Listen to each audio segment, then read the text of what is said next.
La vie. La vie est un phénomène naturel connu aujourd'hui exclusivement sur Terre. La vie est caractérisée par le fait de pouvoir se reproduire à l'identique, la présence d'eau, un métabolisme et une aptitude à maintenir des paramètres physico-chimiques. La Terre se forme il y a 4,5 milliards d'années. Aucune forme de vie ne l'habite dans sa forme primitive. Elle ne ressemble pas à la planète que nous connaissons aujourd'hui. Recouverte d'une épaisse atmosphère extrêmement chaude, la Terre est d'une teinte orangée. Sa surface est totalement méconnaissable. Tout est si calme, si vide, si silencieux. Chers voyageurs, bien le bonjour. Aujourd'hui, nous partons explorer le passé de notre planète pour suivre le périple de la vie. Avant de partir pour une nouvelle aventure, pense à liker la vidéo et à t'abonner à la chaîne pour ne rien manquer. Merci et bon voyage.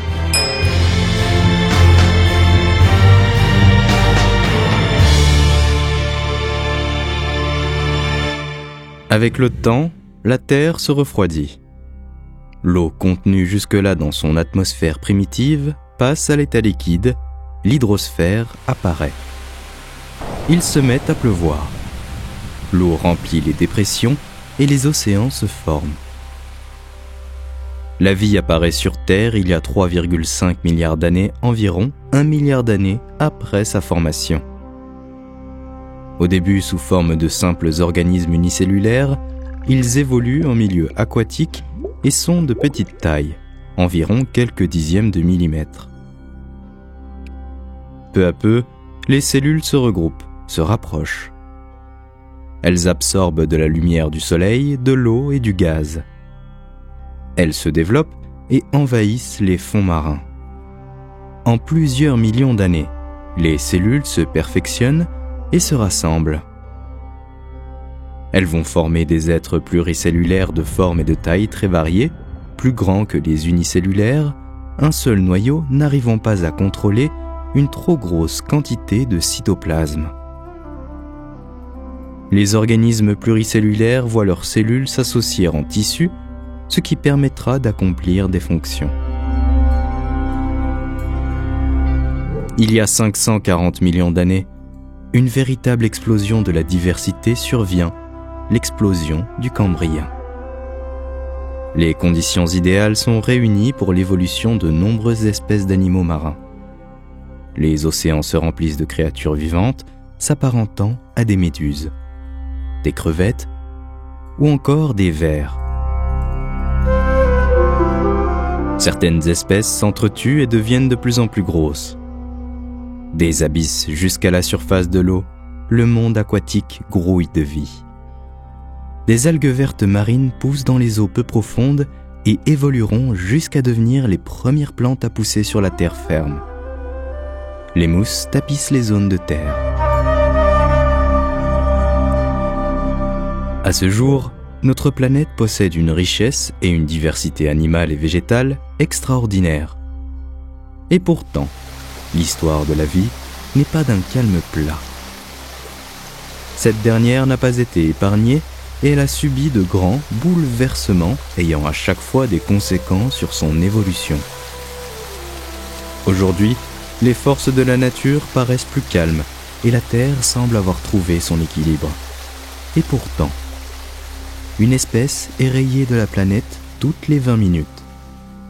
L'équivalent de 7 terrains de football sont déboisés toutes les heures. Après les 5 grands cataclysmes qui ont mené aux 5 plus grandes extinctions de masse, il semblerait que la Terre entre à nouveau dans une phase brutale de chamboulement du climat et de la composition du vivant. Mais revenons sur ces périodes de basculement qui ont été décisives pour l'évolution de la faune et de la flore telle que nous la connaissons aujourd'hui sur notre planète.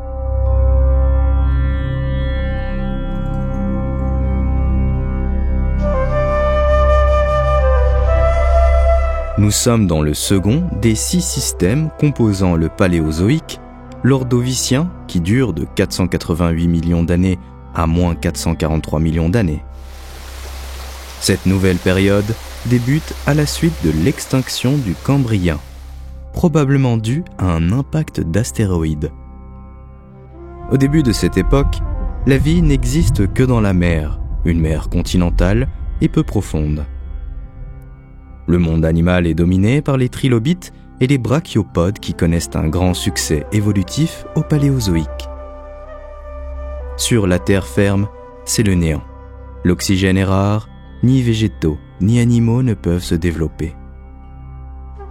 Le supercontinent Gondwana regroupe tous les continents de l'hémisphère sud et est entouré par l'océan Pantalassa dans lequel grouillent toutes les espèces vivantes.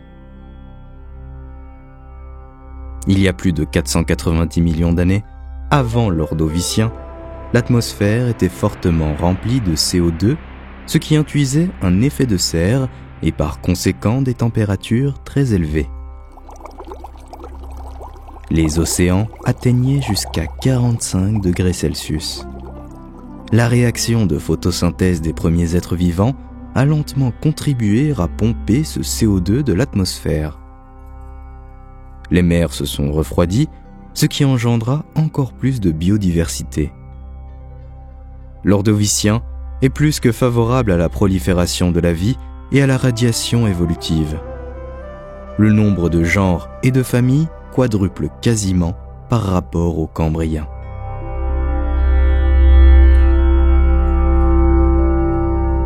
L'espèce qui domine est celle des trilobites.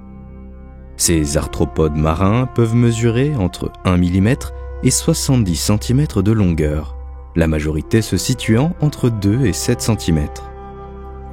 Ce groupe est hyper diversifié puisque ce n'est pas moins de 18 750 espèces qui sont représentées.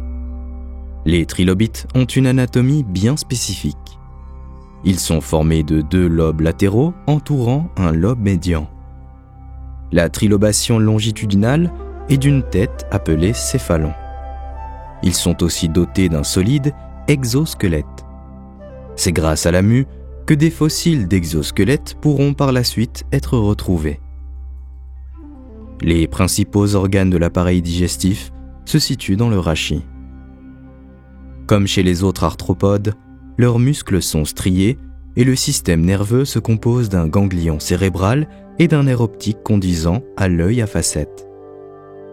Un vaisseau dorsal volumineux constitué de cœurs pompe le sang incolore. Les trilobites vivent uniquement dans l'eau, avec une grande préférence pour les substrats constituant le fond des mers, des océans et des lacs. Ils se nourrissent principalement d'invertébrés tels que des vers. Grâce à leurs pattes recouvertes d'épines, les trilobites attrapent le ver et le déchirent avant de l'amener vers sa bouche. Les trilobites pondaient des œufs d'une taille de 200 micromètres. Les pores génitaux se situent à l'arrière de leur tête.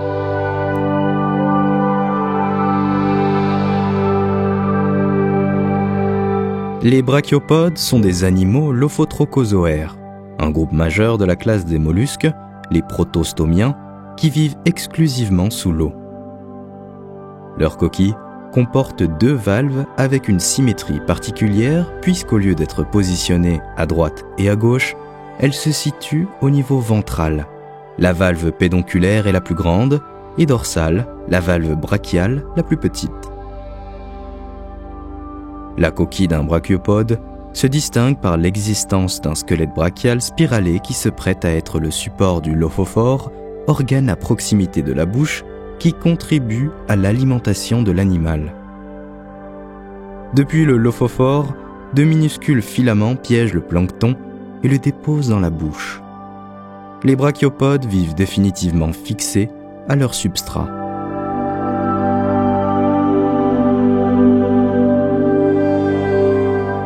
Alors que tout se déroule plutôt bien sur Terre et que la vie prolifère, au fin fond de la Voie lactée, à quelques milliers d'années-lumière de la Terre, une étoile en fin d'évolution explose en supernova. Des radiations d'énergie intense surgissent de ses pôles et libèrent une quantité remarquable de rayons gamma. En 10 secondes, l'explosion de rayons gamma produit plus d'énergie que 1000 soleils. À la vitesse de 300 000 km par seconde, ces rayons traversent l'univers et atteignent la Terre. Ils traversent dans un premier temps l'atmosphère et anéantissent les molécules d'air. Seulement 10 secondes après l'explosion, c'est le retour au calme, et pourtant l'avenir de chaque espèce est maintenant menacé. En pleine journée, une deuxième étoile scintille aux côtés du Soleil. La supernova brille et brillera encore quelques mois avant de disparaître. Presque un tiers de la couche d'ozone a été détruite par les rayons gamma. Les rayons ultraviolets du Soleil peuvent désormais traverser l'atmosphère. La Terre devient une fournaise et la lumière du Soleil 50 fois plus intense est littéralement intolérable. La matière organique dont se nourrit le plancton est totalement brûlée par le Soleil. Les mangeurs de plancton se trouvent à leur tour privés de nourriture. Les larves de trilobites qui, incubées dans les eaux de surface, ne survivent pas à l'intensité des rayons solaires. Leur cycle de reproduction est fortement compromis et les adultes deviennent la proie des prédateurs. Les coraux sont décimés en à peine quelques semaines. L'ensemble de la chaîne alimentaire est bousculé. Sous les tropiques, les rayons sont encore plus violents et causent la mort des récifs coralliens. L'ADN de toutes les espèces végétales et animales est endommagé. Les trilobites se raréfient à leur tour, et c'est le début de la fin pour les grands prédateurs. Orthocères et euryptérides se livrent alors une guerre impitoyable. Les orthocères sont des céphalopodes à coquille univalve pouvant mesurer de quelques centimètres à 11 mètres de long. Ils sont les principaux prédateurs de l'ère paléozoïque. Les euryptérides sont quant à eux des arthropodes chélicérates. Ils sont fréquemment appelés scorpions de mer du fait de leur ressemblance avec les scorpions actuels, mais peuvent atteindre jusqu'à 2 mètres de long. Les euryptérides sont les plus grands arthropodes ayant existé sur Terre. Dans l'atmosphère, les molécules d'azote et d'oxygène sont chamboulées et se transforment en un gaz nocif, le dioxyde d'azote. Ce gaz nouvellement formé va se répandre en couches, laissant passer les rayons ultraviolets nocifs, mais pas la chaleur, qui est pourtant un élément élémentaire pour le maintien de la vie. Les températures chutent et débute une période de glaciation. L'océan, grouillant de vie, dégénère en un océan de misère. Les œufs pondus soumis au froid ne se développent plus. Heureusement, les rayons ultraviolets n'atteignant pas les profondeurs, certaines espèces comme les euryptérides et les nautiloïdes se réfugient dans les bas-fonds des océans afin de survivre.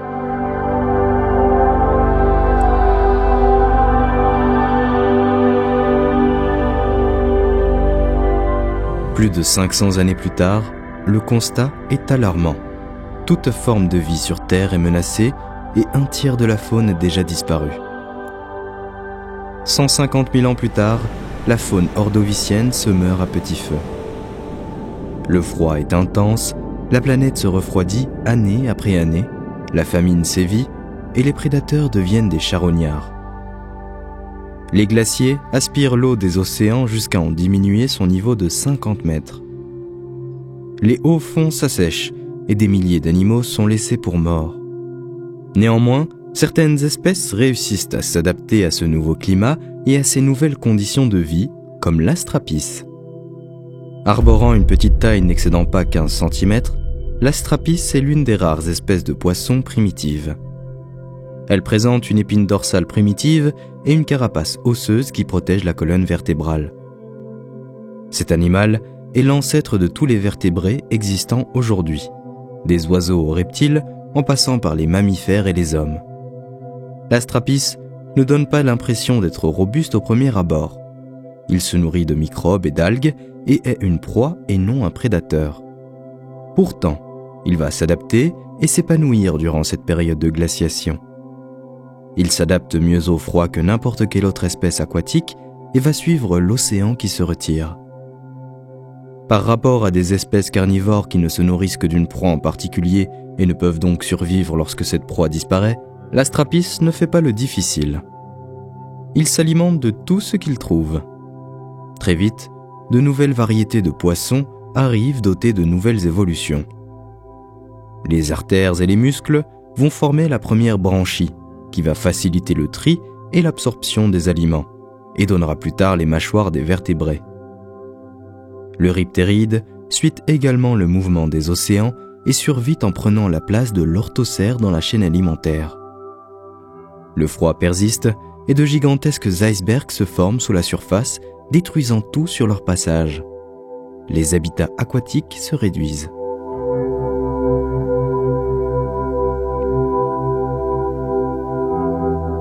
« 500 000 ans après le sursaut gamma, ce sont les 2/3 du monde animal qui ont disparu. Les températures sur la planète commencent enfin à remonter grâce à l'apport progressif en CO2 des volcans. Petit à petit, les glaciers fondent. Ce nouveau changement climatique bouleverse les espèces et les pousse à s'adapter encore. 70% des espèces disparaissent à jamais de la surface de la Terre suite à cette extinction.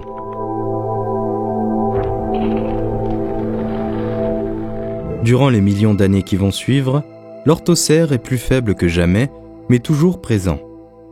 Il est plus petit, affaibli et devient une proie facile.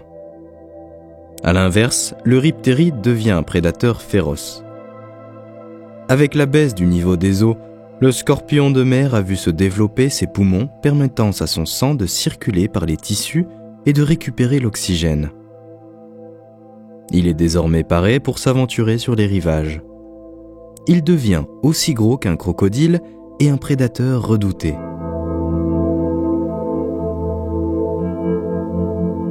Les acanthodiens, poissons cousins des astrapis, sont aussi sujets à des évolutions extraordinaires.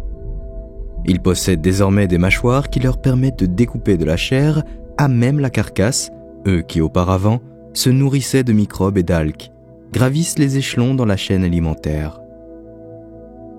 La planète est en rémission, mais le bilan est lourd.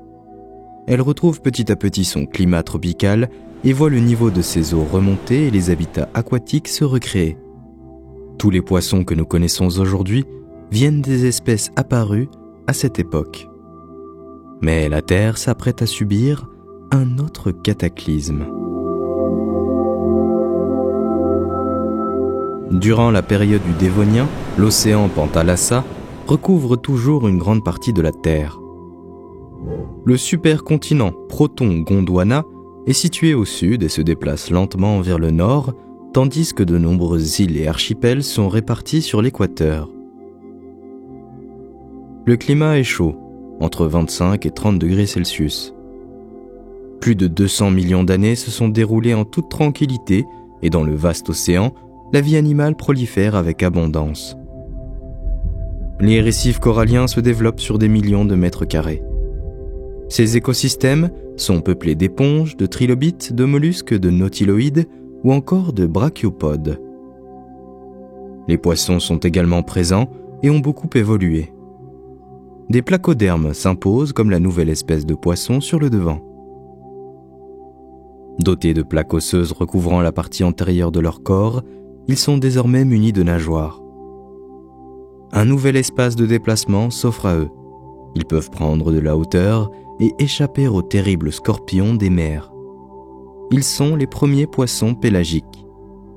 Une autre nouvelle caractéristique fait leur force. C'est leur mâchoire qui s'articule. Dorénavant, ils sont capables de déchirer et de mordre. Armés et nuisibles, les placodermes sont des prédateurs hors pair qui chassent tout ce qui est à leur portée. Désormais, les vertébrés aquatiques sont divisés en deux grandes classes. Les poissons à nageoires rayonnées, qui constituent encore 50% des vertébrés aujourd'hui, et les poissons à nageoires charnues, dotés de poumons, leur permettant de respirer à l'air libre et qui évolueront bien plus tard en tétrapodes.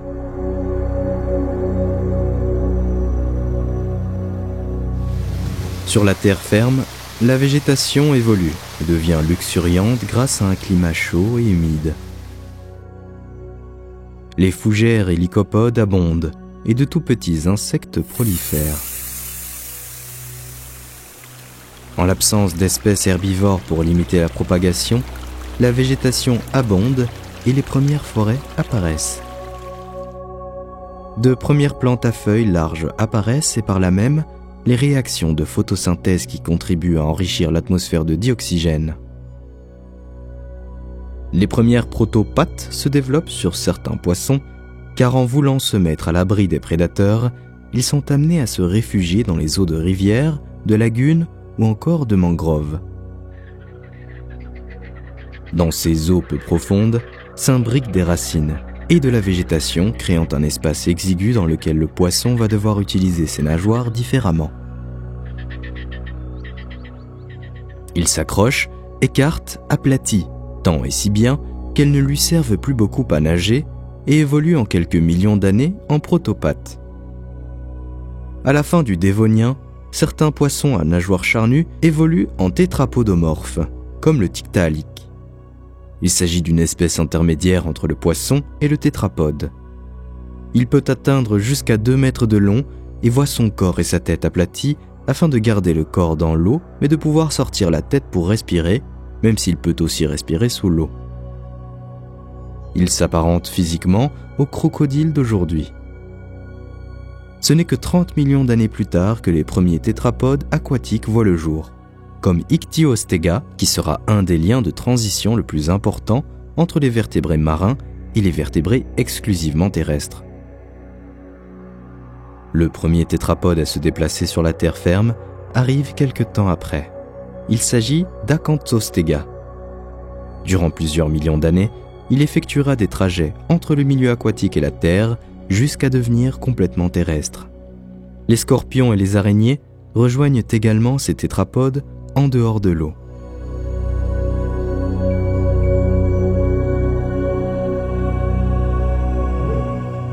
L'extinction du Dévonien va s'étendre sur quelques 3 millions d'années à la suite d'une série d'événements.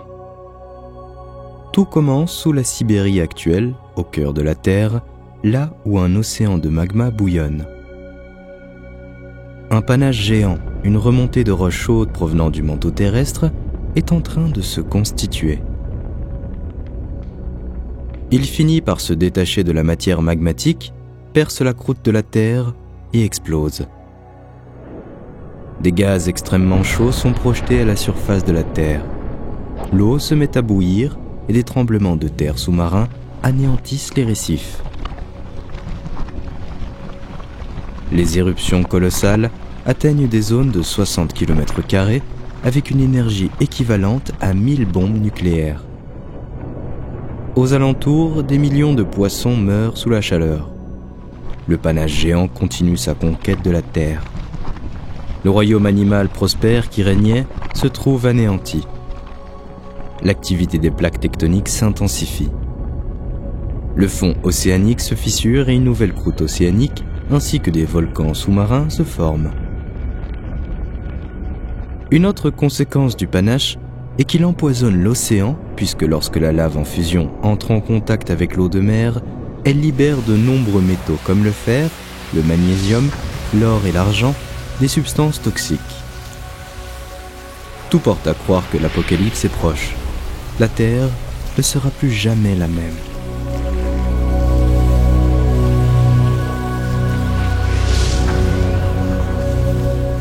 « 8000 ans s'écoulent. L'océan continue sans répit sa bataille pour survivre, mais c'est désormais l'atmosphère terrestre qui est mise à mal. Des milliers de tonnes de gaz toxiques, comme le dioxyde de carbone, sont libérés lentement dans l'air, chargeant ce dernier de gaz à effet de serre. La température monte. Les courants océaniques, qui étaient jusqu'alors assurés grâce à une redistribution de la chaleur, s'arrêtent et le monde se fige. L'eau des océans atteint 32 degrés Celsius. Le milieu aquatique se meurt. Les trilobites ne survivent pas.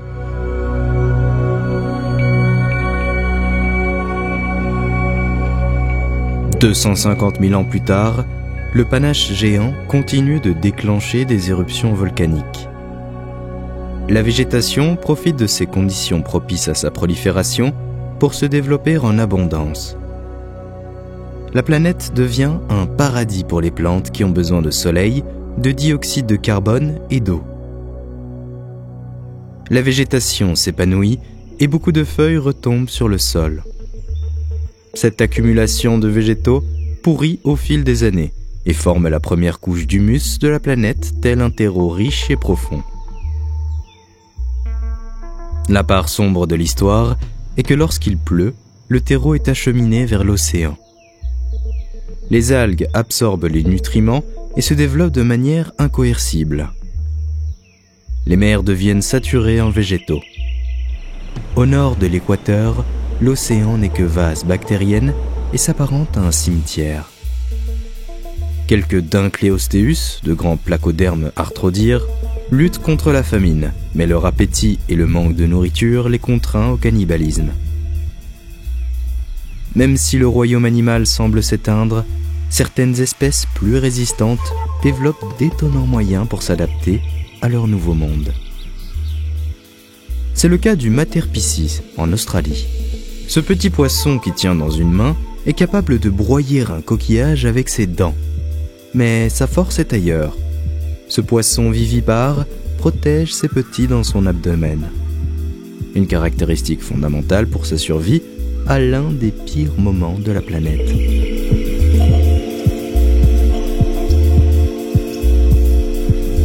« 750 000 ans après le panache géant, les éruptions frappent désormais la Terre. Un volcan gigantesque se prépare. C'est en Chine occidentale actuelle que l'éruption a lieu. Des geysers de lave atteignant des centaines de mètres de hauteur jaillissent. Un nuage de cendres se forme sur tout le ciel qui prend une couleur rouge-orangée.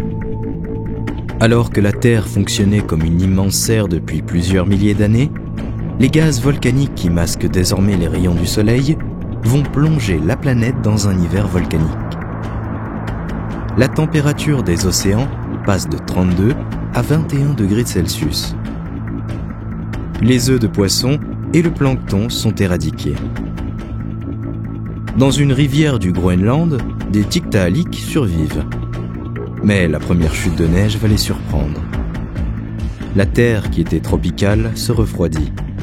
Et les eaux gelées amèneront les tiktaalik à leur perte. Ils s'éteignent peu à peu, jusqu'à disparaître totalement.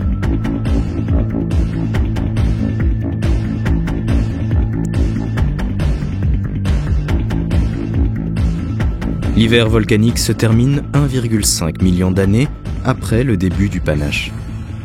Ce dernier s'éteint enfin. 70% des espèces ont péri. L'océan n'est plus qu'une gigantesque baignoire vide. Les récifs qui s'étendaient sur 5 millions de kilomètres carrés sont réduits à quelques milliers. La Terre est dévastée, vidée, elle devient un monde hostile. De microscopiques bactéries et algues envahissent les fonds océaniques, si bien qu'on se croirait revenu au Précambrien. Les arbres encore présents vont produire de l'oxygène et contribuer à la renaissance de la Terre.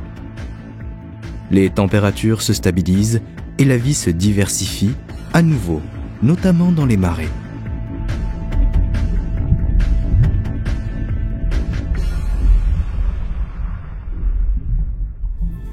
Durant le Permien, les deux continents que sont l'Eurasia et le Gondwana fusionnent jusqu'à former un nouveau supercontinent, la Pangée. Cette mouvance de continents a modifié le climat, dessinant la Terre sous une toute autre forme et laissant s'installer de nouvelles vies. D'immenses déserts arides et de chaînes de montagnes recouvrent la surface de la planète. Le niveau des eaux diminue considérablement et un nouvel océan se forme, le Tethys d'Est en ouest de la Pangée. Les températures à la surface de la Terre varient entre 0 degrés Celsius et 40 degrés Celsius dans une seule et même journée. Les formes de vie sont diverses, on retrouve des plantes, des reptiles, des amphibiens. Au niveau aquatique, des mollusques, échinodermes et brachiopodes se développent. Les animaux s'adaptent à ces nouvelles conditions climatiques et vont développer des moyens pour réguler leur température corporelle. Le dimétrodon et les daphosaures, des reptiles mammaliens, développent des voiles dorsales au pouvoir thermorégulateur qui permet, par absorption ou évacuation de la chaleur, de faire varier la température de leur corps. D'autres vont muter et évoluer, comme les thérapsides, en développant une fourrure comme moyen de protection. Un des prédateurs redoutés du Permien est le gorgonopsien, un animal mesurant jusqu'à 5 mètres de long et doté d'une mâchoire qui possède 2 canines de 12 cm. Un effroyable prédateur qui se régale de diverses espèces telles que les dictodons ou encore les scutosaures. Certaines espèces deviennent bipèdes et des animaux volants font leur apparition.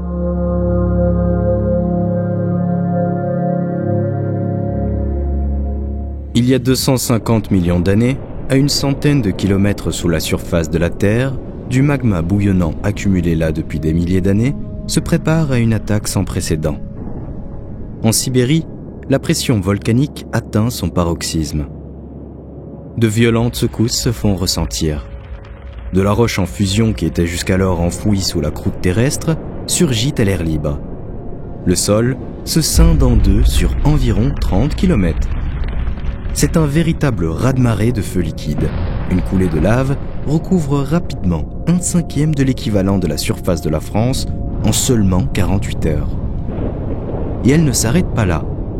Alors que la majorité des volcans explosent et s'arrêtent entre leurs périodes d'activité, l'éruption des trappes de Sibérie se manifeste par un épanchement basaltique qui perdurera au fil des années. La Pangée se retrouve bientôt intégralement gagnée par la colère du volcan, installant un dangereux déséquilibre naturel. La vie se trouvant près des trappes est décimée instantanément. Les animaux qui survivent tentent de fuir loin de la Sibérie, mais les conséquences de cet événement catastrophique ne leur laisseront pas de répit.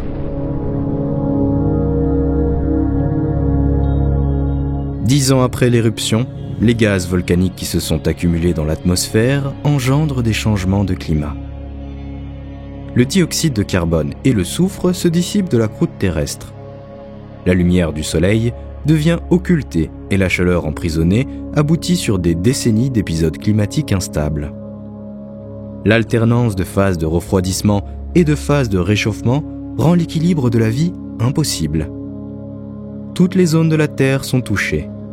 En Afrique du Sud, à 24 000 km de la Sibérie, les survivants commencent à peine à respirer. La température augmente de quelques degrés et le niveau d'oxygène chute. Le système respiratoire des lystrosaures ou encore des gorgonopsiens ne supporte pas le manque d'oxygène. Prédateurs et proies partagent dès lors la même bataille. Le trinoxodon, un petit animal que l'on aurait pu croire vaincu facilement, semble favorisé par l'évolution. Il fait preuve d'une grande résistance à la chaleur de par sa petite taille et fait face à la pollution de l'air grâce à la structure osseuse de son visage qui lui permet de respirer et de mastiquer en même temps. Sa vie communautaire lui a également permis de jouir d'une solidarité durant ce cataclysme et d'alléger les fardeaux tels que se nourrir ou se défendre. Le Proterosuchus, ancêtre d'un dinosaure qui ressemble à un crocodile, se fait également sa place dans le chaos. Son organisme au sang froid lui permet de mieux supporter la chaleur que les espèces à sang chaud, tout en ayant un besoin moindre en nourriture.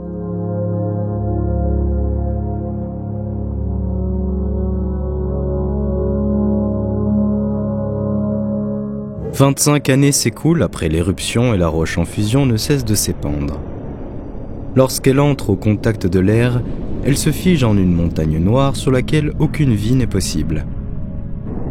Les animaux qui vivent dans ces régions doivent partir. Certains meurent de faim. La moitié des gorgonopsiens sont décimés en Asie du Nord alors qu'une nouvelle catastrophe se prépare. Le dioxyde de soufre se mélange à la vapeur d'eau et crée de l'acide sulfurique. Des pluies acides s'abattent désormais sur la planète, ravageant entièrement la végétation. Les arbres deviennent noirs, les feuilles tombent, des forêts entières sont dévastées.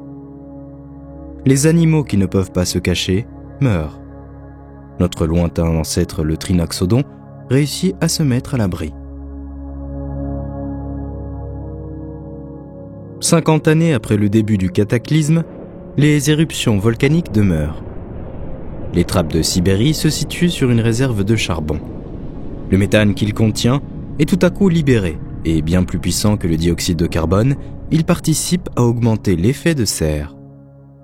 Le réchauffement s'accélère, les végétaux, qui sont à la base de la chaîne alimentaire, périssent sous la chaleur, et la famine s'installe. Les grands herbivores comme les diictodons ne sont pas épargnés.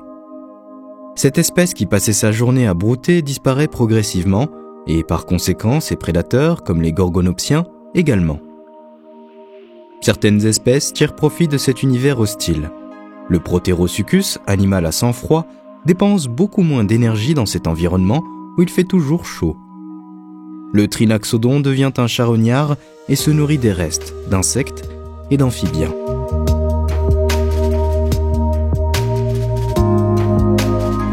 10 000 ans après l'éruption, la vie sur Terre est à la limite de l'extinction totale.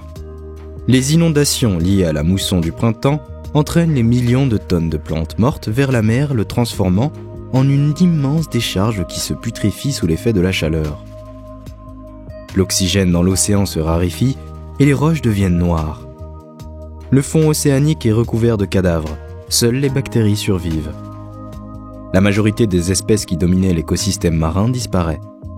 En se vidant de son oxygène, l'océan accueille une toute autre espèce de microbe qui produit du sulfure d'hydrogène, un gaz nocif s'il est présent en quantité conséquente dans l'atmosphère. Propagé par les vents, le sulfure d'hydrogène empoisonne toute la planète, menant à leur perte de nombreux animaux. Le Proterosuchus semble quant à lui protégé contre les effets de ce gaz. Mais y aura-t-il un avenir pour lui sur Terre ?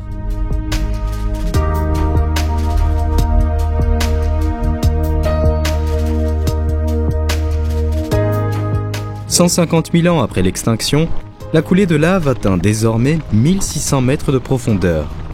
Une infime partie des espèces qui survivent encore tentent de s'adapter encore et toujours. Le lystrosaure est maintenant plus petit et est capable de survivre sans boire ni se nourrir plus longtemps.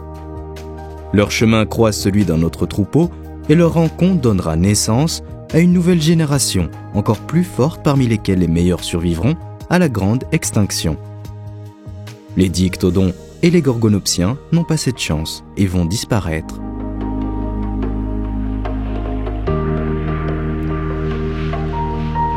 1,2 million d'années après l'éruption, toutes les formes de vie semblent éteintes.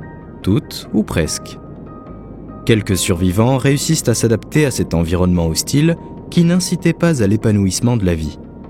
Parmi eux, le Proterosuchus se place comme un prédateur hors pair, lui qui ne représentait à peine que 3% de la population avant l'extinction.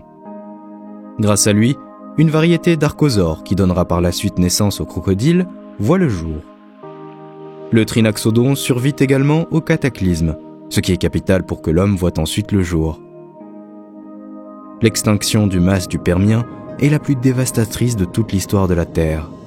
95% de toutes les formes de vie disparaissent, dont 70% des espèces terrestres comme les vertébrés, les plantes et les insectes, et 95% des espèces marines, 89 genres de reptiles, parmi les 90 existants, ne survivent pas. C'est une régression colossale pour l'histoire de l'évolution. L'extinction du Permien clôture l'ère paléozoïque. Nous voici désormais dans l'ère du Mésozoïque, également nommée âge des reptiles, dont la première période est le Trias. La période du Trias débute après la grande extinction du Permien, qui a amenuisé considérablement la biodiversité, puisque 95% de la vie marine et terrestre a disparu à jamais. La Terre est une vaste étendue immaculée à reconquérir. Les quelques survivants peuvent désormais se développer et s'épanouir.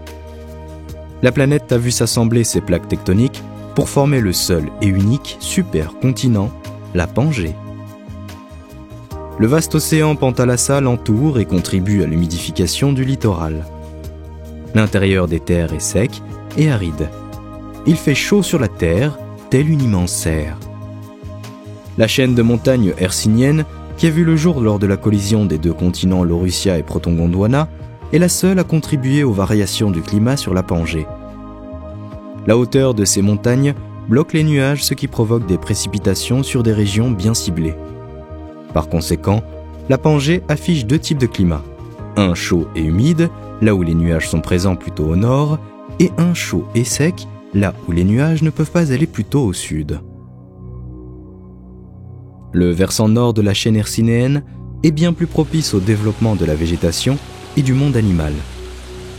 Au niveau de la végétation, on retrouve des mousses, des plantes à grains, des fougères et autres prêles.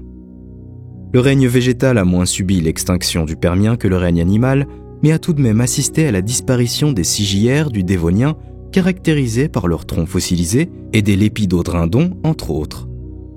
Il suffira de quelques milliers d'années pour que la flore soit à nouveau abondante et que la végétation verdoie sur la Pangée.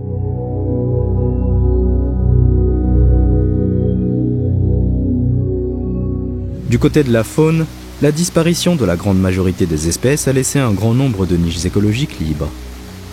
Les espèces survivantes sont amenées à se déplacer.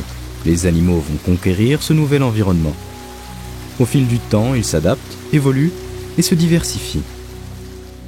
De nouvelles espèces apparaissent et les espèces existantes évoluent, mutent et donnent aussi naissance à de nouvelles variétés bien plus adaptées à ces conditions de vie. C'est ce qu'on appelle le phénomène de spéciation.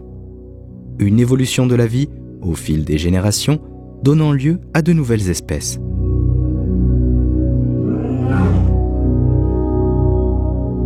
Dans les mers et les océans, la précédente extinction n'avait épargné personne, puisque 95% des espèces en place ont été amenées à disparaître.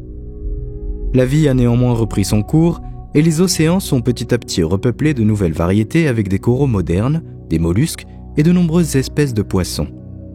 En quelques milliers d'années, la vie grouille à nouveau sous les eaux, mais elle ne sera jamais aussi abondante que durant le Paléozoïque. Les contrictiens, lointains cousins des requins, apparaissent. Ces poissons se caractérisent par des nageoires appareillées, des écailles et un squelette composé de cartilage et non d'eau. Les zybodontes se retrouvent aussi dans l'environnement marin. Ils évoluent nettement tout au long du Trias. D'abord de petite taille, environ 20 à 30 cm, ils se nourrissent de petites proies. Quelques millions d'années plus tard, ils s'adaptent à la salinité du littoral et se diversifient, atteignant des tailles jusqu'à 3 mètres de long. Ils développent des dents, leur permettant d'arracher et aussi de broyer. Ils occupent alors le haut rang de la chaîne alimentaire océanique à cette époque, avant l'arrivée des reptiles marins. C'est durant la période du Trias que les reptiles marins se développent et affluent dans les eaux marines et océaniques. Plusieurs familles de reptiles marins s'élèvent, mais certaines ne perdureront pas, comme les placodontes, des reptiles marins se nourrissant de proies dures et de crustacés, ou encore les thalattosauriens, des reptiles dotés d'une longue queue en forme de pagaie et d'un corps élancé. Les reptiles marins qui s'installent durablement sur la Terre sont les ichthyosaures, ou poissons-lézards. Ce sont des vertébrés marins qui mesurent entre 1 et 10 mètres de longueur. Ils se déplaçaient dans l'eau relativement aisément et rapidement grâce à leurs grandes nageoires, et plus tard ils opteront aussi pour un déplacement en bond successif à la surface de l'eau, comme les dauphins actuels. Sur Terre, les derniers survivants de l'extinction Permien sont les plus répandus. Les roïzukiens, des reptiles archosauromorphes, se retrouvent au sommet de la chaîne alimentaire. Les plus basaux du groupe engendreront les archosaures puis les ptérosaures, des reptiles insectivores d'environ 1 mètre d'envergure qui volent. Les premiers crocodiliformes apparaissent à l'origine des futurs crocodiliens. Cette lignée d'archosaures donnera naissance au Trias supérieur, aux premiers dinosaures. Cette dernière n'atteignant pas encore des tailles colossales. On en retrouve des petits comme l'Éoraptor d'Argentine qui mesurent 1 mètre de long. Les plus grands et les plus nombreux sont les Plateosaurus, des dinosaures herbivores mesurant jusqu'à 10 mètres de long. Les mammaliens parviennent à traverser la période du Trias sans mal. Les plus nombreux regroupent les thérapsides, les dicynodontes ou encore le Lysowissa. Cet animal pesant entre 5 et 6 tonnes avait une taille proche de celle des éléphants d'Asie. C'est le plus grand de son environnement.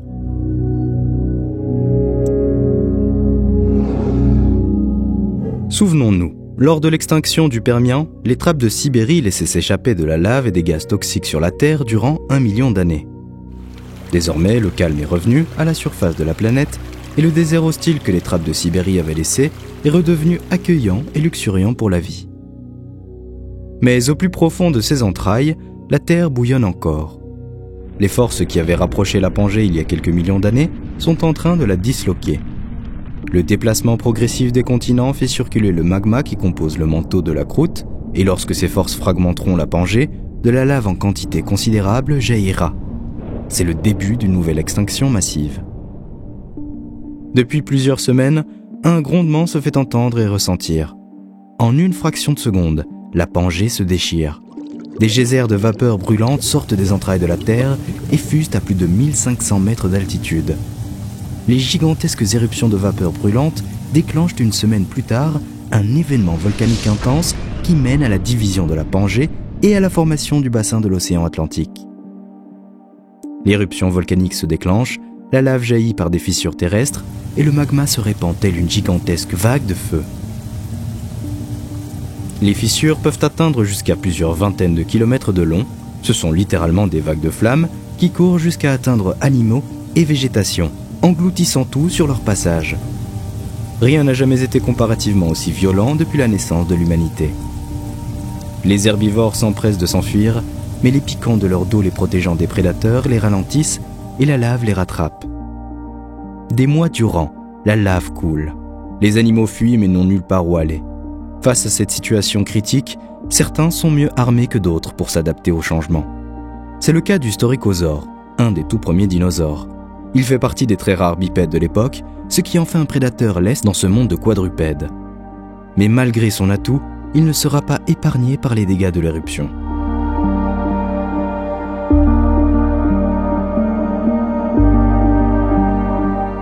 « 50 années s'écoulent durant lesquelles les éruptions volcaniques se succèdent. Une couche de lave recouvre petit à petit la surface du globe. Ces éruptions produisent énormément de gaz dissous dans le magma. Lorsqu'ils remontent en surface, ce sont des millions de tonnes de gaz nocifs qui se diffusent dans l'atmosphère et le taux de dioxyde de carbone augmente. Les températures augmentent considérablement. La chaleur est telle qu'elle devient étouffante, à tel point que les animaux marins souffrent aussi de la canicule. Le rutiodon, un genre d'archosaure, vit dans l'eau, mais il est forcé de s'aventurer sur Terre pour pondre ses œufs. Cette particularité de son espèce le condamne à jamais. Se nourrir devient une épreuve pour tous, jusqu'à en venir à manger leur progéniture.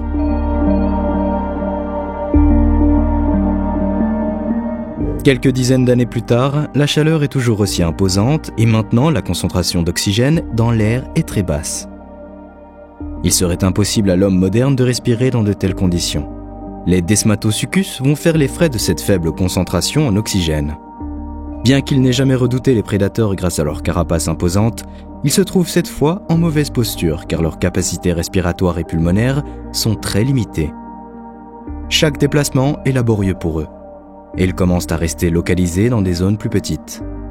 Le manque d'oxygène affecte également la reproduction, car les œufs ne sont plus assez oxygénés pour que l'embryon ne se développe. Les naissances diminuent, les survivants et les nouveau-nés s'affaiblissent. La population de Demastosuchus finit par s'éteindre, ce qui profite au Storicosaure. Ce dernier n'a pas la même structure physique. Ses membres sont alignés avec le reste du corps et n'interfèrent donc pas avec les organes internes. Les poumons se déplient en entier et il éprouve moins de difficultés respiratoires. Le Storicosaure possède également des poches d'air en plus, comme les oiseaux et les dinosaures, créant une circulation continue de l'oxygène dans l'appareil respiratoire. C'est de cette manière qu'un oiseau qui respire le même air qu'un homme absorbera 30% d'oxygène en plus.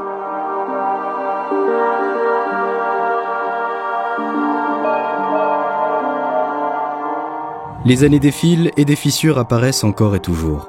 La surface de la Pangée se meurt et un nouveau monde se dessine doucement. 50 000 ans se sont écoulés. Le paysage est méconnaissable. Le ciel est de couleur rouge. L'atmosphère est affaiblie en oxygène, mais très riche en dioxyde de carbone. Tout n'est qu'un horizon asséché, parsemé d'incendies ici et là. Les tempêtes de cendres détruisent tout. Les eaux douces de la Pangée deviennent épaisses. Au milieu de ce paysage cataclysmique, le rutiodon recherche un lieu où il pourrait être en sécurité puisque sa rivière n'est plus accessible. Les cendres se mêlent désormais à la vapeur créant des pluies acides qui détruisent les arbres et la végétation. Les pluies durent, les racines flétrissent et la terre est emportée jusqu'à l'océan. Ce dernier se transforme en un liquide épais pollué de toutes sortes de minéraux dissous et de matières organiques. Le monde océanique est pareillement impacté. L'eau devient à son tour acide et le plancton, base de la chaîne alimentaire, meurt. Puis les poissons et toutes les créatures qui s'en nourrissaient succombent à leur tour. Des eudimorphodons longent les rivières et les lacs afin de trouver de la nourriture, mais ils devront se contenter des seuls cadavres pourrissant sur le sol. Voilà maintenant 70 000 ans que la catastrophe a commencé et la Terre arbore un nouveau visage. De nombreux organismes ont disparu et d'autres en profitent pour se propager, comme les bactéries. Ces dernières transforment l'océan en lieu malpropre. Le ciel devient jaune et l'odeur de soufre court partout. Dans ce décor peu accueillant, un être vivant s'accroche au peu qui lui reste de vie. Il s'agit de notre lointain ancêtre, le Mégazostrodon. Ce petit mammifère possède un appareil pulmonaire avancé, doté d'une membrane de muscles et de tendons qui séparent les poumons du reste des organes, le diaphragme. Il a ainsi plus de facilité à respirer, malgré la toxicité de l'air. Le Mégazostrodon a également un avantage de taille pour sa survie. Il est l'un des premiers animaux à allaiter ses petits.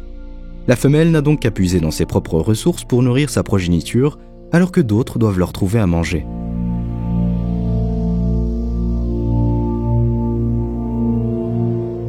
« 250 000 années sont passées depuis l'éruption et la Pangée est méconnaissable. Les fissures traversent la Terre de part et d'autre et la roche en fusion en découle toujours. La quantité de magma déversé atteindra au total environ 2 millions de kilomètres carrés. La désertification s'étend sur des régions entières. Dans certaines rares régions où la vie demeure, le Storikosaure continue d'évoluer et de trouver sa place. En plus de son appareil pulmonaire avancé, il couve maintenant ses œufs. Ce contact corporel permet une régulation de la température et une protection. La nouvelle génération en ressort plus forte et plus robuste. Les dinosaures sont de plus en plus nombreux.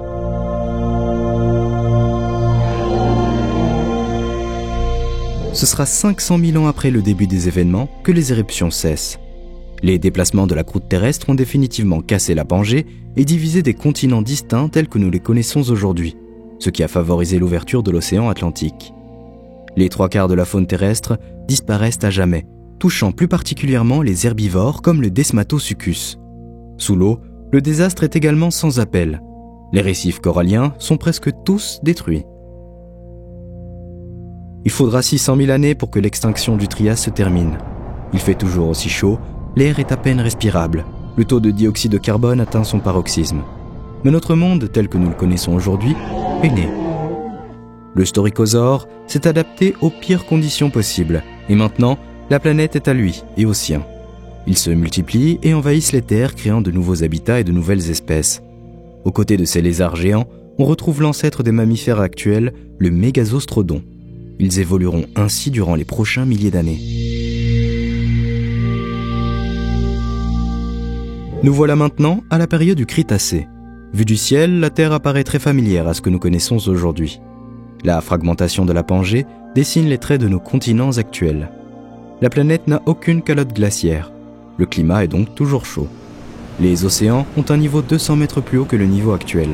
Fougères, conifères et plantes à fleurs habillent le paysage. Les reptiles s'imposent toujours dans le milieu aquatique, même si un de ces grands groupes, l'ichthyosaure, disparaît pour des raisons encore bien mystérieuses. Dans les airs, les créatures atteignent des tailles impressionnantes, comme le Quetzalcoatlus avec ses 15 mètres d'envergure qui vole majestueusement. Le ptérosaure n'a qu'à bien se tenir. Il est d'ailleurs de moins en moins présent sur cette terre de géants. En effet, sur la terre ferme, les gigantesques dinosaures sont le groupe d'animaux qui domine et règne en maître depuis plusieurs millions d'années sur tous les continents. Bien installés, ils évoluent et se diversifient et de nouvelles espèces émergent, comme le tyrannosaure, le célèbre T-Rex. Doté d'une longue queue puissante d'un crâne massif, il mesure plus de 13 mètres et peut peser jusqu'à 8 tonnes.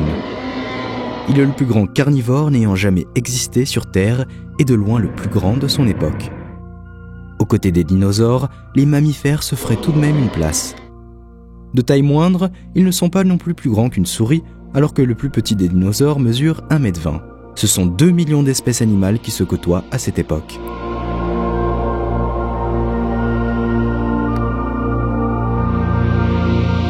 Quelques centaines de milliers d'années avant le célèbre cataclysme, un volcanisme exceptionnel a lieu au niveau de l'Inde actuelle. Son nom, les trappes du Décan. Sur plus d'1 million d'années, des coulées de lave s'abattent sur la surface, recouvrant plus de 2 millions de kilomètres cubes, atteignant à certains endroits plus de 800 km de long. Ces coulées basaltiques s'accompagnent d'émissions dans l'atmosphère de grandes quantités de dioxyde de carbone et de dioxyde de soufre, deux gaz susceptibles de modifier le climat. Ces émissions de soufre, après conversion en aérosols sulfatés, auraient induit il y a 65 millions d'années de brefs épisodes de refroidissement globaux, alors que le CO2 aurait provoqué un réchauffement de 3 degrés Celsius à plus long terme, contribuant très probablement à la crise de la biodiversité la plus célèbre de l'histoire de la Terre qui va suivre.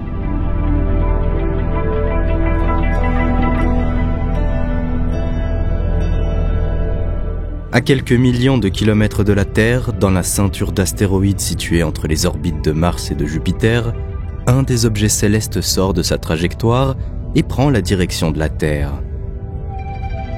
Lancé à plusieurs kilomètres par seconde, l'astéroïde, d'une taille allant jusqu'à une dizaine de kilomètres de long, débarque sur la Terre telle une véritable bombe et forme un cratère de 50 km de profondeur dans la péninsule du Yucatan au Mexique.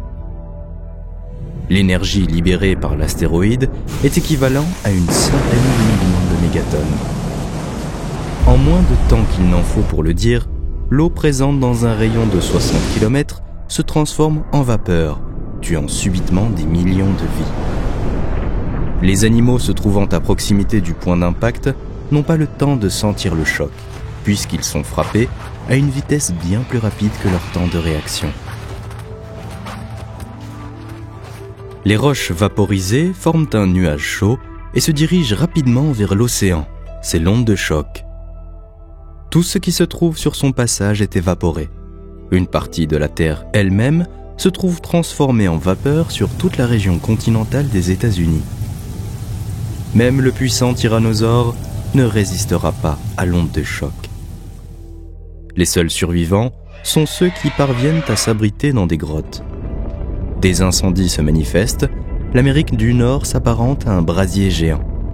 Proie ou prédateur, parents ou petits, aucun n'est épargné. Notre lointain ancêtre, le Purgatorius, un mammifère, reste à l'abri dans son terrier. Sa petite taille lui permet de trouver refuge, de se mettre à l'abri et de protéger la survie de son espèce. 10 minutes après l'impact, l'onde de choc a libéré toute son énergie. Mais les conséquences commencent à se faire ressentir. La Terre tremble, des grondements se font entendre. C'est un séisme de très forte magnitude. Des fissures s'ouvrent, faisant tomber les dinosaures dans ces profondes crevasses. Le séisme se propage jusqu'en Antarctique et provoque des glissements de terrain. Les secousses et les répliques dureront plusieurs jours.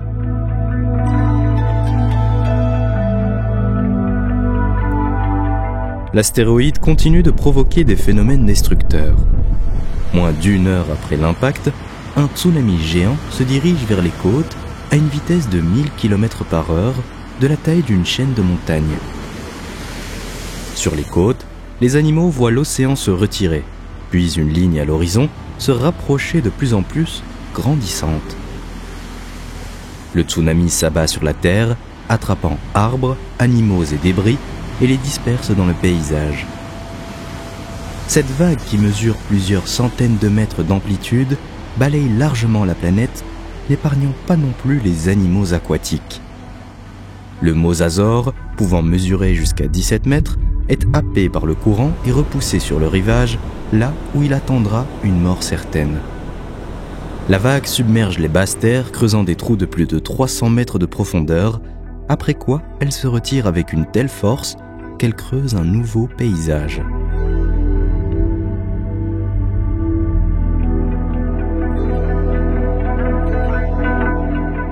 Quelques heures plus tard, l'océan se calme et les rescapés sortent des décombres pour contempler l'ampleur des dégâts. Mais avant qu'ils n'aient le temps de reprendre leurs esprits, une autre conséquence de l'impact s'abat. Lorsque l'astéroïde a percuté la Terre et creusé le cratère, ce sont des millions de tonnes de roches qui ont été propulsées dans l'espace. Elles retombent maintenant sur la planète, formant la plus grande pluie de météorites de tous les temps. Des morceaux de la croûte terrestre retraverse l'atmosphère durant plusieurs heures.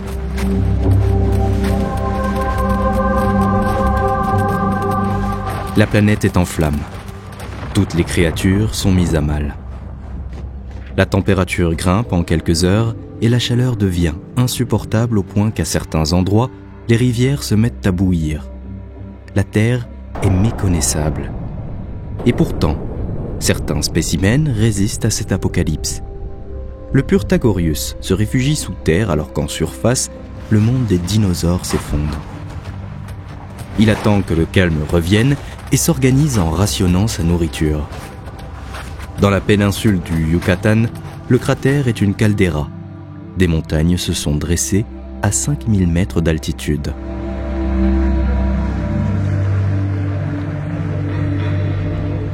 Une année après l'impact de l'astéroïde, la Terre est quasiment vidée de toute forme de vie. Ce sont 70% des espèces qui disparaissent durant cette 5e extinction de masse. Quelques animaux parmi les plus petits ont pu survivre, à l'instar de tous ceux qui dépassaient les 25 à 30 kg. L'océan aussi se retrouve dépourvu des grands reptiles marins et de la plupart des poissons et du plancton. Les petits mammifères qui se cachaient finissent par ressortir. Les tortues, les serpents et les crocodiles ont également sauvé leur peau en s'enfouissant profondément et grâce à leur capacité d'hibernation et à jeûner de manière prolongée. Le Purgatorius, l'un des plus anciens représentants des primates, peut avoir sa revanche. Lui qui était la proie des dinosaures peut maintenant errer sans crainte sur cette nouvelle Terre. Sa radiation, importante dans l'ère qui suivra, le Paléocène, a joué un rôle dans l'émergence des mammifères et l'apparition plus tard d'Homo sapiens. Les mammifères deviennent les espèces dominantes. Les seuls descendants des dinosaures qui survivent seront les oiseaux.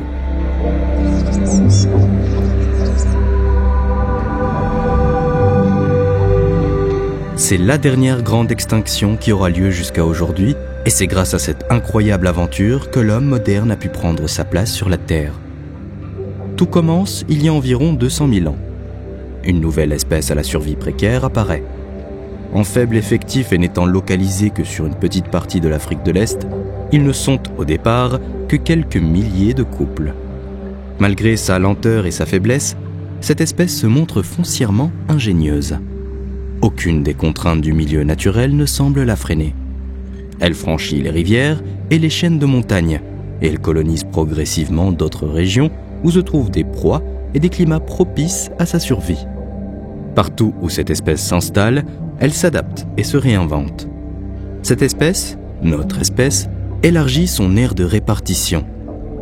Sur son chemin, elle croise d'autres êtres, de nombreux animaux, pouvant atteindre 2 fois, 10 fois ou même 20 fois la taille des membres qui la composent. Néanmoins, elle se reproduit plus vite et est suffisamment intelligente pour assurer sa survie.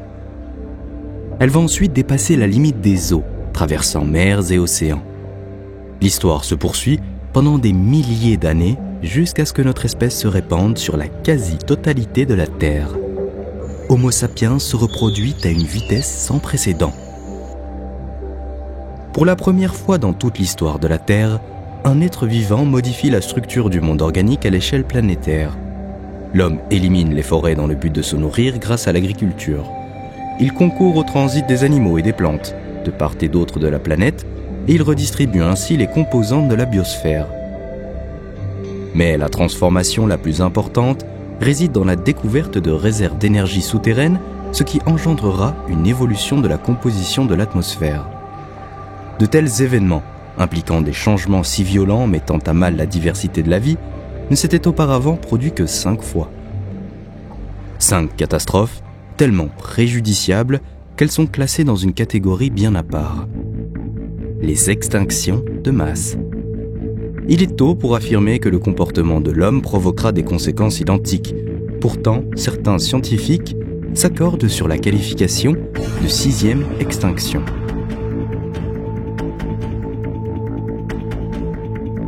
Alors que depuis plus d'un siècle, l'homme améliore sans cesse sa qualité et son espérance de vie, comment pouvons-nous imaginer que notre planète Terre aille si mal ?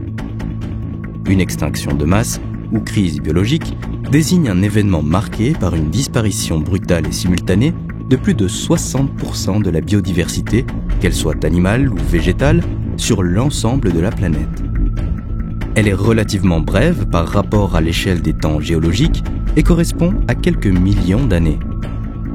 Malgré son intensité, une extinction de masse donne la chance à certaines formes de vie de se développer, débarrassées de leurs prédateurs habituels. La biodiversité se transforme et un nouvel équilibre se produit. Comme lors de la crise biologique du Crétacé-Paléogène, la disparition des dinosaures a laissé le champ libre à certaines espèces, ancêtres de l'homme.